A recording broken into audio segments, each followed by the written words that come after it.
Good adventures, everybody. Welcome to episode 6 of Books Cubed. Today I have an interview with Carrie Pack, and I think you're really going to like it. She was a lot of fun to talk with. Let me just read you her quick bio here. Carrie Pack is an author of books in multiple genres, including Designs on You from 2014, In the Present Tense from 2016, and Girls on the Side, GRRRLS, from 2017. She's a recipient of 2 Forward Reviews Indies Books of the Year Bronze Awards, in 2016 for In the Present Tense in Science Fiction, and in 2017 for Girls on the Side, Young Adult. Girls on the Side was also a finalist in the BY Book Awards. Her novels focus on characters finding themselves in their own time, something she experienced for herself when she came out as bisexual in her 30s. She also hosts the Bi Sci-Fi podcast and is the creator of the Bi Sci-Fi Twitter chat. She's passionate about science fiction, feminism, and red lipstick. Carrie lives in Florida, or as she likes to call it, America's Wang. And you're gonna like this interview with Carrie. Let me show you. Let's see. This is one of her books in the present tense, and here's another one that I have, which is Past Imperfect. And she writes about my favorite genres here. She's got time travel, science fiction, unrequited love, and fish out of water. So all this stuff is in her books, in these 2 books, and really great, a lot of fun.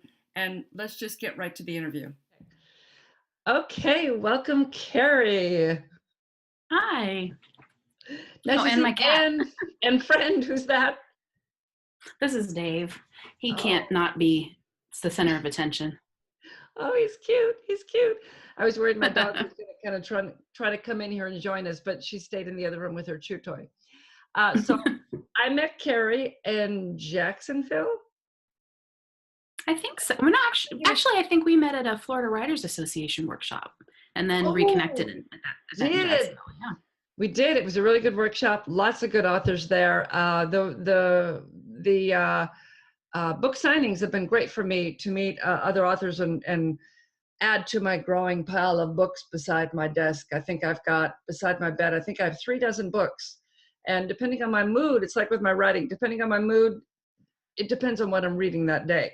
So today, though, we're talking about your book. It's In the Present Tense. And you cover 3 of my absolute favorite things: time travel, unrequited love, and fish out of water. So tell everybody a little bit about your book. Sure. In the Present Tense came out, I think 2 years ago now. I just released the sequel to it. And it's really about a young man who has a dissociative disorder. And instead of doing something like disconnecting from reality or experiencing a personality change, an alternate personality, he actually time travels within his own timeline. And Miles has a lot of difficulty with that because when his younger self shows up in his 25-year-old body, he is wanting to reconnect with a high school boyfriend, and his wife in the present is not really keen on that for reasons we can all assume. And so there's a struggle there for him trying to reconnect, obviously, with a high school sweetheart. And also at the same time, his adult self is trying to find a cure for what is causing him to time travel to make it stop. And so there's a battle here for, okay, who gets control of the body, right? But also for, who gets control of the heart and what happens and how does that affect you when, when you love someone with mental illness, because his wife, Anna, has a point of view in the book, as does his ex-boyfriend, Adam. They all have their own things to go through. And one of the things that I did with them was I looked at how each one of them would approach their life, being and loving someone with mental illness. Yeah, and I really liked that it goes back and forth. She has the little chapter will tell you the year, the time, and I believe the person. Yeah, Mm-hmm. and the person, so whose point of view we're looking at. And I really liked that I could see Miles' story from Anna's point of view and from Adam's point of view and from Miles in the different points in his life. and the confusion and the frustration and the fear and the anger and all the things that enveloped all these characters as the story is going along. And then as I'm getting through the book and I'm realizing that, ooh, there's like a conspiracy kind of thing getting set up, and then I'm getting chills. I love that kind of thing. Like, oh my God, that's my fourth other favorite thing. So I've been very excited because then it'll lead to the sequel. That's right. And yeah, and the sequel, when did the sequel come out? It came out in August 9th, I believe. And that one, it basically picks up exactly where In the Present Tense left off. I mean, within moments at the end of that book, it starts up again. But in this one, I incorporated, sorry, my cat's back there. I incorporated the point of view of a secondary character from In the Present Tense, Bethany, who Miles meets when he's in treatment for his condition. And she has her own struggles due to her own mental illness, and she also can time travel. And so I always fall in love with my secondary characters. I have no idea why. But I wanted her to have her own point of view. And so I was able to revisit some moments from the first book from her point of view because of the time travel. And also give her some time to really deal with the things, because she has been wrapped up in the conspiracy and known about it since she was 12. Miles had been on the fringes of it. You find some things out about his life and how involved in the conspiracy he was, but we know from the moment that he meets Bethany, that she's been living in a psychiatric facility for 7 years at that point. And so her life has been completely different. And so I think it's a good contrast to Miles, who has been able to live relatively a normal, whatever that means, normal life, without the burden of being institutionalized. And so his fight to be not part of that versus hers is, I think, an important contrast, because it's a different mentality of her having to, in the fight to save herself, throw away everything she's ever known. Oh, I like that. And will there be a third book in the series? I will never rule out revisiting these characters, but the story as it stands of Miles's condition and Bethany's condition, that has been wrapped up. I have toyed with in my brain a little bit of doing some prequel, like shorts about Bethany and about Miles and Adam, because we don't know a lot about them before we meet them in the book. So. Oh, that might be good. And I'm getting chills again. Like I said, time travel is just my favorite thing. And I just love it. I love it. So that sounds really good. People definitely check out her work. It's published. Who's your publisher? I publish with a small independent boutique press called Interlude Press. They only publish LGBTQ titles that deal with positive stories for queer characters. So you don't have to worry about the bury your gays trope ever showing up. But they're we have a lot of award-winning authors and bestsellers and things there. So it's a good group. They publish some really great stuff, and I've been with them since my debut. So Oh, nice. And people can also find you on Amazon and other retailers? I'm on Amazon, Barnes & Noble. I mean, basically, one great thing about my publisher is they're really good with making sure that the books are accessible. So they're basically anywhere that you can buy ebooks, I'm there. Anywhere you can buy physical print books online, you can get them there. And you can also get them directly from the publisher. Nice. And I'm sorry. No, it's okay. What's cool about that is what's nice is when you pre-order the print version of our books from them, you get the free ebook with it. Because I know a lot of people prefer to read ebook, but then like to have a physical copy on their shelf. So that's always really handy if you pre-order. But oh, nice. And I will make sure that there are links in the show notes for everybody to find Carrie everywhere. So one of the things that I'm doing with my show is, all the authors get asked the same questions all the time. So I started this last week I found this wonderful site, and if you are a interviewer or you need some interesting questions, I'll put the link in the show note to these. They are. I'm gonna steal them for my podcast. Yeah, I mean they're great. Please do. And I need to send a note to the person that wrote the list so I can tell them that I'm using them. They invited people to use them, and so they have a list of 50 unusual, not very often asked questions. So I had Carrie pick out 5 questions, And this will help us get to know her a little bit better. And okay, so we did this one already, and I got to stop sticking stickies to the wall because you can hear it. And eventually this will be a podcast, and it's going to annoy the heck out of my listeners. So I'm going to turn this off really slowly. Okay, so what other authors are you friends with, and how do they help you become a better writer? I have a couple really close author friends, and one of them I knew before we were authors, and another I met because we were both aspiring and it kind of on the upswing and getting our stuff published. First is an author by the name of Killian B. Brewer, and he actually has been my dearest friend for probably, going on about 10 years now. We've known each other a really long time, and maybe not quite that long, but it's been a while. And he and I connected as fans of a television show. We got connected on Tumblr, but when our publisher started, they contacted the both of us about writing for them. And his first book is a young adult title. If anyone's looking for something to give a young queer kid in their life, from middle school age on up, probably a little bit on the younger side of it because it's a fairy tale retelling, but he wrote What Happens When Prince Charming Falls for Prince Charming fairy tale, and it is adorable. It's funny. It's so charming. It's called The Rules of Ever After, and he actually did a partnership with the Trevor Project. Yes, the Trevor Project. Okay. Where they did like a kind of like a match for him and bought books for libraries to get more queer books in libraries. And there was a little forward in there about, how to contact them if they, and kids were struggling, which I think is great because libraries are a great resource for, queer kids who maybe don't have support at home. And so he and I obviously have stayed friends. He's also written some adult stuff. He wrote the Lunch with the Do Nothings at the Tammy Dynette. If you're a fan of Fanny Flagg, that's Southern, charming, cute, like just small town stuff. Adorable book. Love it. Great cover too. One of my favorites. And me and a couple other friends are trying to push him to write some more in that area. My other really good author friend, F.T. Lukens, writes young adult sci-fi and fantasy. And I actually connected with her because she submitted to my publisher and they asked me to do to read their slush pile for them.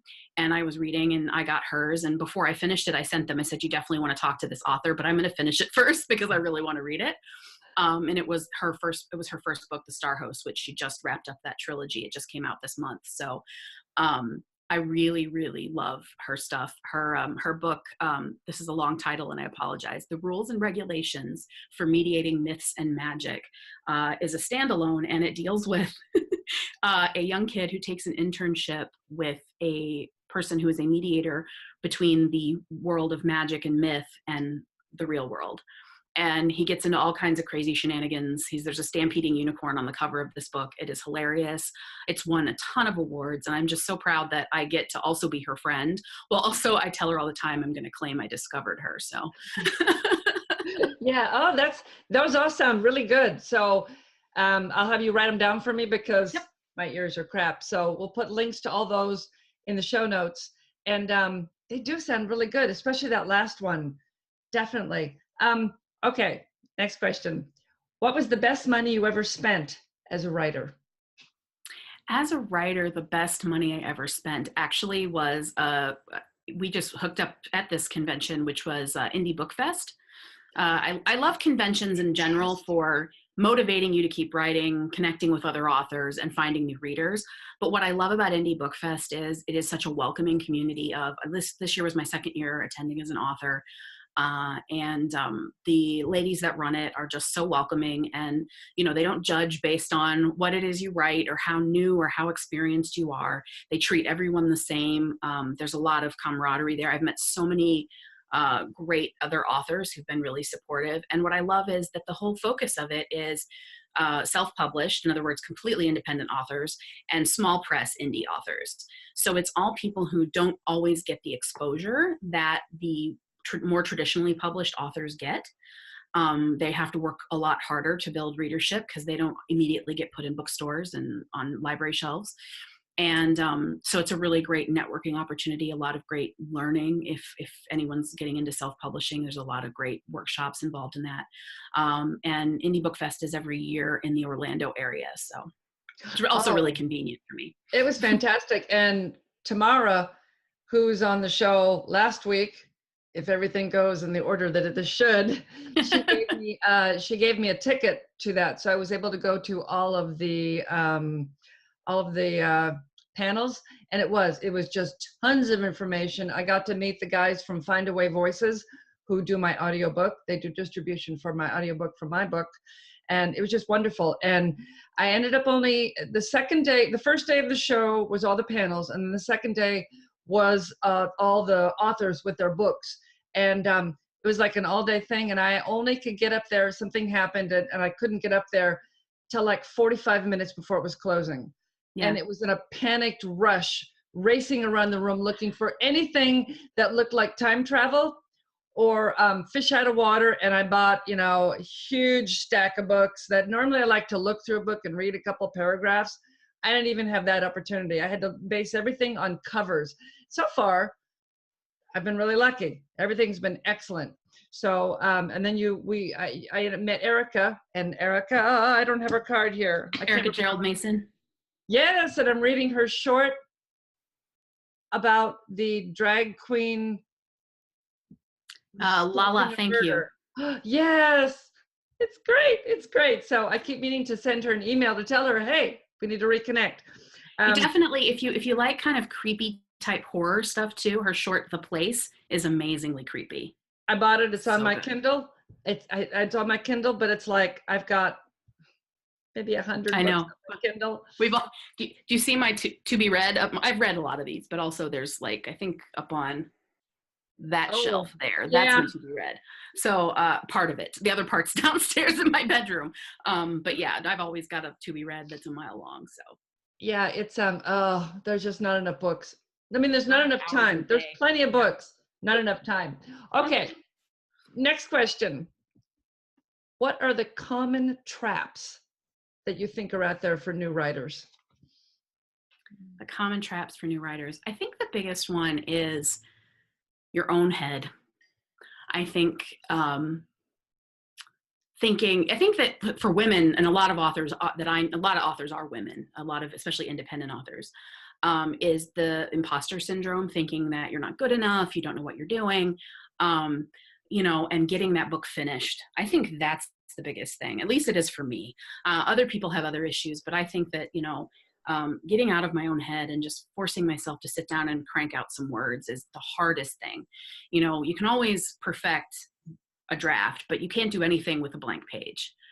So yeah. I always think that the biggest thing when you're trying, you want to write, you have stories to tell, but getting it down on paper and having the confidence to finish it is the biggest trap, I think. And then once you do that, trying to not apologize for asking people to read it or to buy it.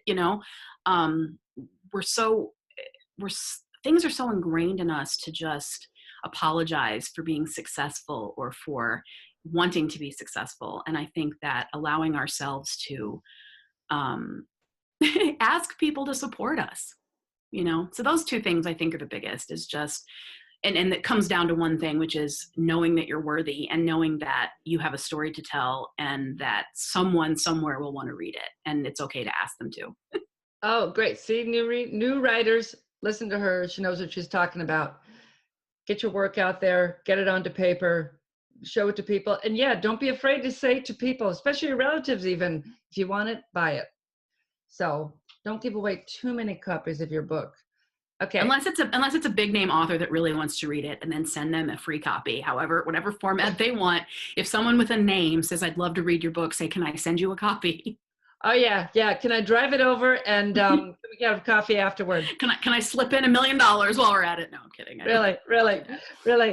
So that kind of bring, the idea of people reading your work brings us to the next question. Do you read your reviews? And how do you deal with what you see? I want to say no, because you're not supposed to. My advice is don't read your reviews, but I will say, honestly, most of us read them at some point. We read them, we see them. You can't help but But I would say that the better thing would be, if you are going to read your reviews, to remember to take everything with a grain of salt, even the good ones. Don't let the good ones go to your head, and don't let the bad ones define you. Because if someone hates your work, that means that you made them feel something, and that's not necessarily a bad thing. If someone loves your work, same thing, right? If they're indifferent about it, to not want to leave a review, then it just kind of was not, didn't have an impact on them. And then there's just people out there that are trolls. They just want to go and one star people's books. And my thing would be, stay off of Goodreads. Don't read your reviews on Goodreads, because for whatever reason, people get a burr in their butt about an author and one star them for no reason. But if you have to read reviews, if you are that person like me who has to know what people are saying about you all the time, if you get bad reviews that make you feel bad about your writing or yourself, my advice would be to then go read a one-star review of your absolute favorite book of all time. The one book that made you want to be a writer, or made you want to read and read and read and not stop, or go read classics that people are beloved and are in school curriculums and that have been called the best books of our time. They all have one-star reviews, and there are people out there who hated those books.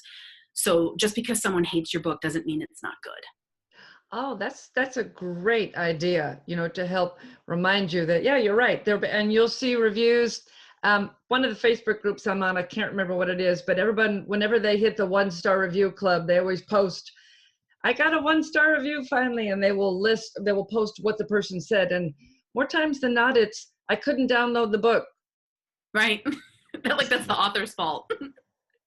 My favorite 1-star review was a friend of mine.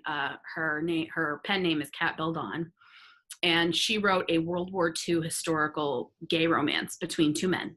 And one of them's in the Air Force, I believe, or the Army. I don't remember. But he's a pilot, and the characters' names are Ben and Pete. And she got a 1-star review from someone who won it in a Goodreads giveaway, and then complained, if I'd have known this was a gay book, I wouldn't have read it. And I'm like, their names were Ben and Pete. What did you think it was? It wasn't like they had ambiguous names, Ben and Pete. Those are two guys. Like, oh yeah, that's definitely someone who enters every Goodreads. Yep.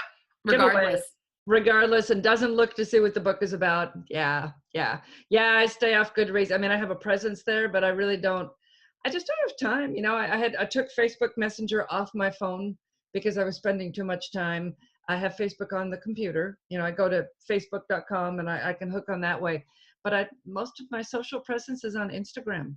It's just easy. You post a photo and that's it. And you're done, and you look at other people's photos, and you content. And I've met a lot of friends on Instagram, but I have a readers group, and I have my professional group on Facebook. But it's gotten to where I think it just, my once an evening when I'm done with my writing, I go and I look and I respond to anybody and I tell them, what's going on. And I just can't, it's just too much of a time suck. Too much of a time suck completely. And I'm on a deadline. My next book was supposed to be to my editor on October 1st. And it's October 19th. Oh my God. So I'm going to see her in like 3 weeks, and I'm supposed to be bringing my book to her, and it's going to be, hopefully I'm bringing it to her, which brings me to the next question. So if you're like me, you have a bunch. So I think you have 5 published books? 4, and it's 4 and close to a 5th one. And close to a 5th one. So how many unpublished or half-written books are in drawers or on your computer somewhere? Honestly, I want to say like 2.5. There is one thing that I'm going to self-pub this because it's a novella and it's really niche. It's like a horror suspense young adult Christmas story. So it's like very niche, right?